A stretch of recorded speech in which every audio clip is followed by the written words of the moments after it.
Hey, I'd like to welcome you to another episode of the Mission Matters Money podcast, your source for everything money. I'm your host, Adam Torres. You can follow me on Instagram at AskAdamTorres. Keep up with my book releases, book tour schedule, signings, all that other good stuff. Always love to connect with you there. And as always, if you'd like to apply to become a co-author of one of my upcoming books, just head on over to the website, moneymatterstoptips.com, and click on Become an Author to apply.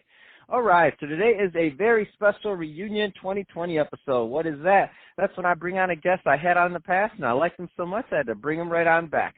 So today's guest is Brian Schachter, and he's the Director of Strategic Investments over at Watermark Retirement Communities. Brian, welcome back to the show. Thank you for having me. Oh, man, we're back. Happy 2020. I like to say we got the podcast family reunion going on, and I'm excited to get into today's topic. So we're going to get some updates for you on the from you on the senior housing market, and can't think of a better person to do it. But before we do that, let's get a little bit further into what you're doing over at Watermark Retirement Community. So first, just tell us a little bit more about the company, please. Sure. So Watermark is based in Tucson, Arizona. Over a 30-year history of owning and operating senior housing communities across multiple states. So today we have 63 communities, including a few projects that are finalizing development in the next few months across 21 states, about 11,000 beds under management. Company is currently considered to be the 13th largest senior housing operator in the country based on beds under management, and my role is heading up acquisitions and developments for the company. So I work on all new business, acquisitions, developments, dispositions, joint venture negotiations, loan negotiations, et cetera, everything that from start to finish, from getting a project that we've identified and doing the market and financial feasibility through closing construction loans or acquisition loans, and then ultimately bringing in capital partners to provide the funding for the projects. So, and that's why I said, you guys are huge, number one. Lots of beds, lots of communities, and you have a unique vantage point. So that being said, let's get into senior market, the senior housing market and its current state. So tell us a little bit more about what's going on, please.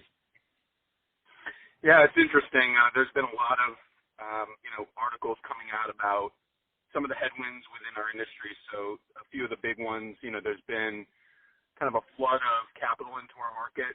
Folks saw how well senior housing did through the recession. And so, private equity and REITs that really weren't investing in senior housing prior to really 2008, 2009 started playing in our space, in the last, call it 5 to 7 years.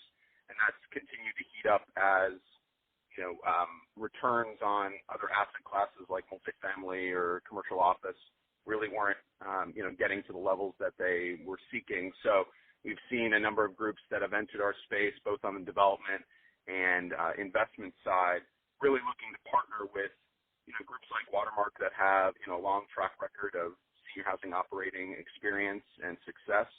So we're well positioned on that front. But what it's doing is, certainly changing some of the dynamics of the industry. So we're dealing with, oversupply in certain markets where there's been a lot of construction activity over the last 3 to 5 years, and the demand hasn't quite caught up to there. The other thing that we're seeing is, just a different view of how these investments are intended to go. So if you look at a private equity company, they're used to maybe commercial office or multifamily or student housing that, oftentimes can have a very quick lease up and, hold period where they can invest and sell within a 3 to 5 year time frame. And senior housing is just not necessarily that way. Sometimes it takes longer to lease up a building. It could be a multi-year process, so you're constructing it over a couple years, leasing it up over a few years, and getting it to season to the point where it makes sense to then look to sell to the next buyer. So sometimes those hold periods are a little bit longer in senior housing, and there's been some discussion about that and scrutiny from private equity that really aren't accustomed to the operational intensities of senior housing necessarily. The other thing that we're Watermark, as I said, is across 21 states. Probably about half of those have minimum wage increases that have taken effect. In a number of other states, those have been talked about or being contemplated. And so we have obviously obviously a heavy operational, staff level at each community. And so, people are across a wide spectrum of wage rates. And so minimum wage increases and, low unemployment absolutely affect us in a lot of different ways. And so, it's not just about, a server that's making minimum wage and their rate goes up, but it's also all the people that were making a certain amount relative to minimum wage prior to the increase. So what we call that is wage compression. So we're just, kind of seeing the ripple effects of, wage changes and low unemployment. So people being able to be pretty selective in what jobs they want to do. And so that, is putting pressure on the expense side of things.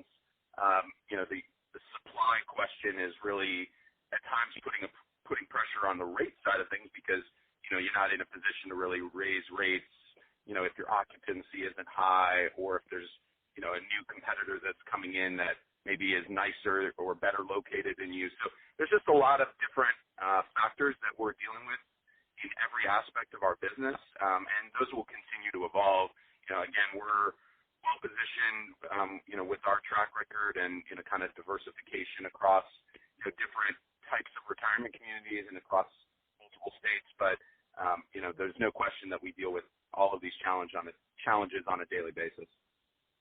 Wow, you're dealing with a lot of moving pieces on this one, Brian. So you're not busy in 2020. Yeah, right. Oh my gosh. So so they're getting you from all ends on this one. So let's go a little bit further into into private equity entering the space. So you mentioned there's oversupply in some markets, or not all, but in some markets. And that being said, how do you see this playing out? Not asking you to have the crystal ball, but how do you see this playing out with people kind of jumping on the bandwagon, so to speak, to try and chase those margins? Yeah, it's really going to come down to whether people have the patience for, the volatility of senior housing. So, we'll see some groups that, understand or learn, how it likely is to go within this space, and over time we'll get more comfortable that it's not going to be, a straight line from start to finish necessarily. So, some groups will get up to speed and really get comfortable with that. And, it might be that some groups just aren't the right fit for senior housing. So we'll see some folks move in, some folks move out. We've already seen that.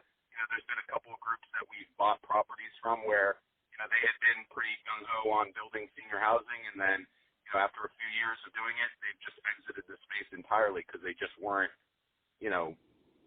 well equipped for it or weren't interested in kind of the operational intensity of it. So, it's an ongoing thing, but, there was an article in Senior Housing News this week specifically about this, which, was getting a lot of discussion internally within Watermark because, we work with 7 or 8 different capital partners. Some are new to the space. Some have been at this for a long time. So you see, all different types of personalities and views on how these things are supposed to play out. So it is definitely a fascinating time within the industry.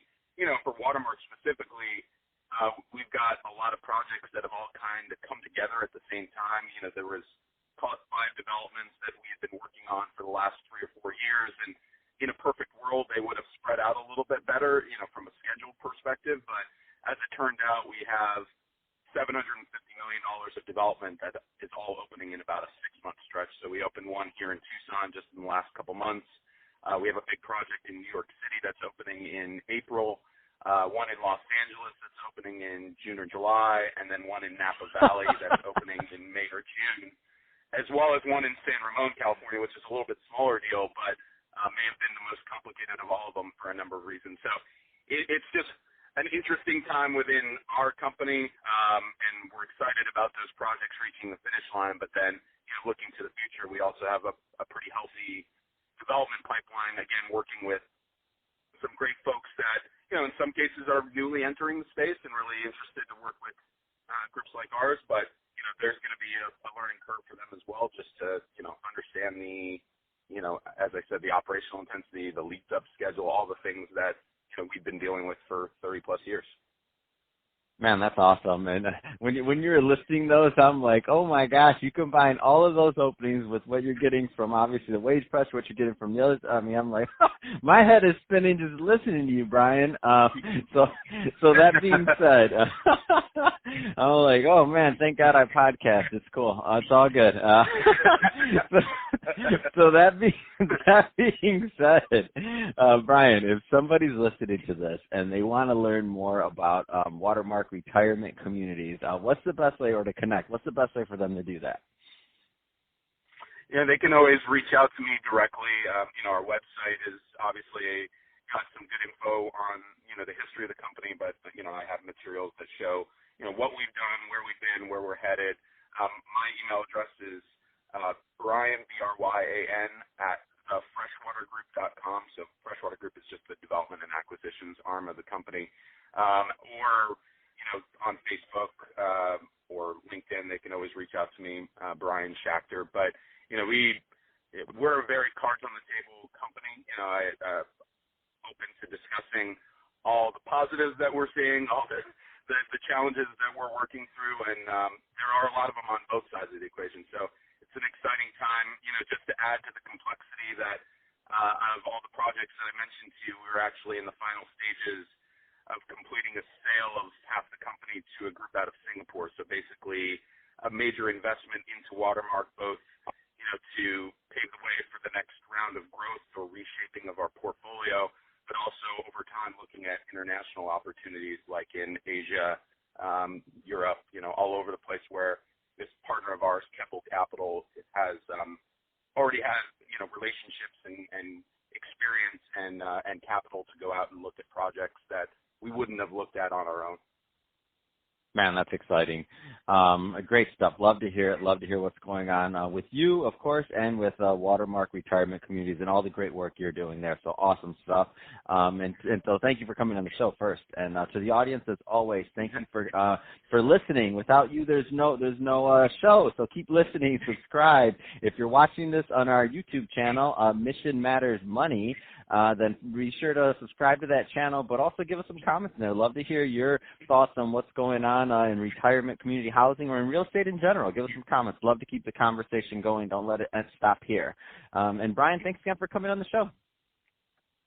My pleasure. Thanks for having me.